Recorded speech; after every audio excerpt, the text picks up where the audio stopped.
Saat Rasulullah tiba di langit ketujuh dan bertemu dengan Nabi Ibrahim, Rasulullah kemudian naik ke Sidratul Muntaha, yang merupakan akhir dari perjalanan Mi'raj Nabi Muhammad SAW.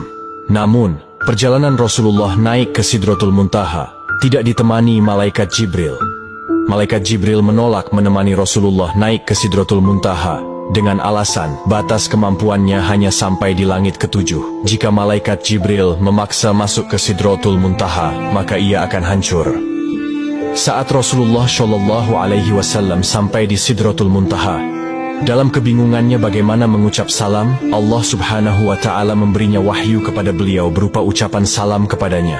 Kemudian Rasulullah SAW mengucapkan salam dengan kalimat At-tahiyyatul mubarakatush solawatuth thoyyibatu lillah. Salam sejahtera yang penuh barokah dan salam sejahtera yang amat baik adalah milik Allah Ta'ala.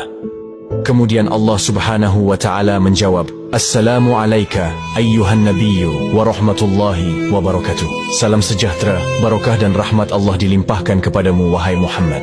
Kemudian Rasulullah SAW berdoa untuk kita, umatnya. Assalamu alayna wa ala ibadillahi sholihin. Kesejahteraan semoga terlimpah kepada kami semua hamba Allah dan hamba-hambanya yang soleh.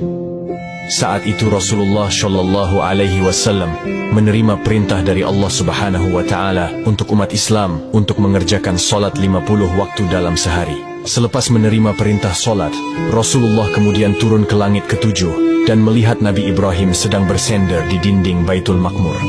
Dilanjutkan turun ke langit ke-6 dan bertemu dengan Nabi Musa alaihissalam. Kemudian Nabi Musa bertanya, Wahai Muhammad, dapat apa engkau dari Allah tadi? Rasulullah menjawab, Aku mendapatkan perintah dari Allah untuk melaksanakan solat 50 waktu dalam sehari. Nabi Musa kemudian berkata, Wahai Muhammad, apakah engkau tahu jika aku memiliki umat yang sangatlah kekar dan besar, namun umatku tidak sanggup melaksanakan kewajiban itu? Lalu bagaimana dengan umatmu yang kecil? Kemudian Nabi Musa menyarankan Nabi Muhammad untuk kembali menghadap Allah meminta keringanan. Nabi Muhammad kemudian kembali menghadap Allah dan meminta keringanan atas solat 50 waktu itu. Dalam kembalinya Rasulullah ke Sidratul Muntaha, beliau hanya mendapat pengurangan 5 waktu. Dan pada saat itu, Rasulullah sampai 9 kali bolak-balik dari langit 6 ke Sidratul Muntaha untuk meminta keringanan dalam perintah solat tersebut. Sampai pada akhirnya Rasulullah menerima perintah solat hanya 5 waktu dalam sehari. Kemudian turun dan menemui Nabi Musa. Dan saat itu juga Nabi Musa kembali menyarankan Rasulullah untuk kembali menghadap Allah meminta keringanan lagi. Namun Rasulullah enggan melakukan itu karena malu kepada Allah yang sudah 9 kali bolak-balik meminta keringanan. Dengan senyumnya Rasulullah berkata, Aku sudah diberikan oleh Allah yang paling pokok 5 waktu, dan Allah telah menetapkan untuk setiap satu waktu itu bernilai 10 waktu.